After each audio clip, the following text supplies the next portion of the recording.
दीदी बहनी भैया और नमस्ते। और आप सब कैसे हैं? आशा करती हूँ आप सब ठीक हुई हैं। और एक गीत सुनावा चलता ही, गीत अच्छा लगे तो सब आप सब कमेंट करें। रेलिया जब गर्दा उड़ावे तब सुधिया बालम कैयावे। रेलिया जब गर्दा उड़ावे तब सुधिया बालम कैयावे। रेलिया जब गर्दा उड़ावे तब सुधिया बालम कैयावे।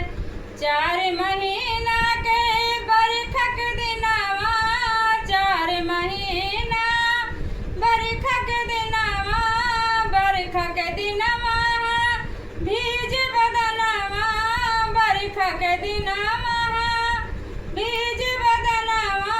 जब ससुर मड़ही छवावे तब सुधिया बालम कैयावे। जब ससुर मड़ही